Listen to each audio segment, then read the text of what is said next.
దినం దేవుని వాగ్దానం.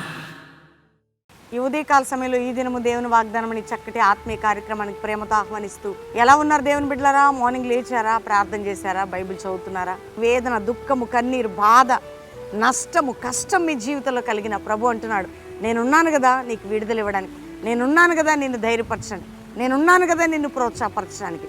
ఇది దేవుడు మనకిచ్చే అద్భుతమైన వాగ్దానం.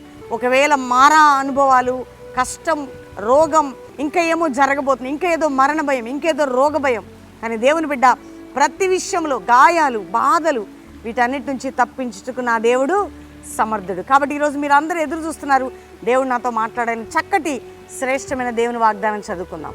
నేను చదువుతున్నాను యోబు గ్రంథం 5వ అధ్యాయం 20-21 వచనం. క్షామకాలమున మరణము నుండి, యుద్ధమున ఖడ్గబలము నుండి ఆయన నిన్ను తప్పించును. నోటి మాట చేత కలుగు నొప్పి నీకు తగలకుండా ఆయన నిన్ను చాటు చేయును. ప్రళయము వచ్చినను నువ్వు దానికి భయపడవు. క్షామకాలమున మరణము నుండి, యుద్ధ ఖడ్గమున, ఆ బలమైనటువంటి శోధ నుండి నేను తప్పిస్తాను. నోటి మాట, క్షామకాలం, మరణకాలం, యుద్ధ ఖడ్గం నీ మీదకి వచ్చినా నువ్వు తప్పించబడతావు. ఎంత మంచి మాట అండి! నిజంగా ఎంత ధైర్యం మనకి. ఒకవేళ రోగం, వ్యాధి, మరణం, పోరాటం, క్షామమట, మరణమట, వ్యాధులట, బాధలట, ప్రళయాలట కదా మన జీవితంలో, ఆత్మీయ విషయంలో, ఆర్థిక విషయంలో, ఆరోగ్య విషయంలో, కుటుంబ విషయం ఎన్నో ప్రళయాలు వచ్చాయి. అంతేగాక నోటి మాట చేత కలిగే నొప్పి, ఎన్నో మాటలతో, అనేక రకాల గాయాలతో మనం చాలాసార్లు నమ్మిన వారు, దగ్గరున్నవారు, నిజంగా ఈ వ్యక్తి అనేటువంటి వారు మనల్ని మోసం చేసి, ప్రియమైన వారు, వారి నోటి మాట మోసం, గాయం, బాధ, ఇబ్బంది, ఇరుకు అనుభవించి ఉండొచ్చు. కానీ అందునుంచి నిన్ను తప్పించబోతున్నాడు, అందునుంచి నిన్ను చాటు చేయబోతున్నాడు. అందుకనే దేవుని బిడ్డ ఇక్కడ దేవుడిస్తున్న వాగ్దానం నీతో నాతో అంటున్నాడు, ఎటువంటిది నీ మీదకి వచ్చినా, జల ప్రళయాలు వచ్చినా, యుద్ధం వచ్చినా, మరణం వచ్చినా, వ్యాధి వచ్చినా, సమస్య వచ్చినా, నోటి మాట కలిగే ఆ నొప్పి, కొంచెం మాటలు గాయపరచబడే ఆ స్థితి నుంచి తప్పకుండా దేవుడు నేను తప్పించబోతున్నాడు. ధైర్యం తెచ్చుకోండి, దేవుని స్తుతించండి, దేవుని వాగ్దానాన్ని గట్టిగా పట్టుకోండి. తప్పకుండా ప్రభు నిన్ను, నీ కుటుంబాన్ని ఆశీర్వదించి దీవించబోతున్నాడు. ప్రార్థన చేసుకుందాం అందరం కలిసి, దేవునికి థ్యాంక్స్ చెప్పి. తండ్రి, ఉదయకాలం ఎంతమంది వాగ్దానం రిసీవ్ చేసుకున్నారో వారి జీవితాలని మాట నెరవేర్చండి. అవునయ్యా, మరణ భయం, యుద్ధ భయం, ఖడ్గ భయం, నోటి మాటని గాయముల చేత నీ బిడ్డలు సంవత్సరాలంతా బాధ, వేదన అనుభవించుంటే ఆ కుటుంబాలకు విడుదల, రక్షణ లేని వారికి రక్షణ నాయన, మారు మనసు, అంతేగాక గాయాల నుంచి, బాధల నుంచి, సమస్యల నుంచి, అప్పుల నుంచి, అనారోగ్యాల నుంచి, మరణ హోమం నుంచి, వేదన నుంచి విడిపించండి. కుటుంబాలు విడిపోయిన భార్యాభర్తలు కట్టబడాలయ్యా నా తండ్రి. గర్భాలు లేని స్త్రీలు గర్భములు తెరవబడాలి. అప్పుల భారం నుంచి విడుదల, కోర్టు కేసు నుంచి విడుదల.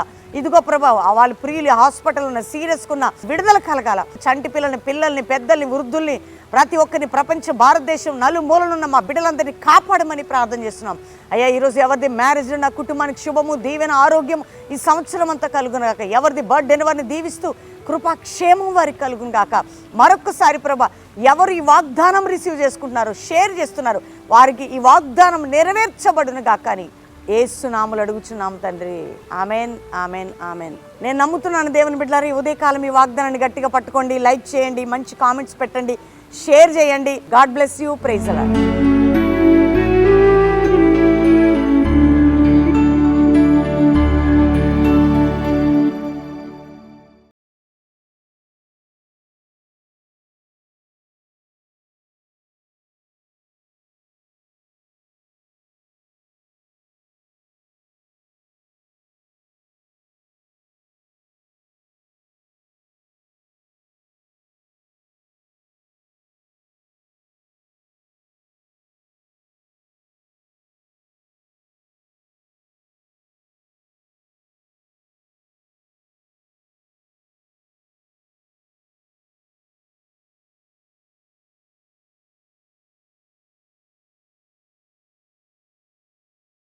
ఆగస్టులో 12, 13, 14 3 దినాలు అద్భుతమైన సువార్త, ఉజ్జీవ, స్వస్థత మహాసభలు బెల్లంపల్లి కల్వరి మందిర ప్రాంగణంలో జరగబోతున్నాయి.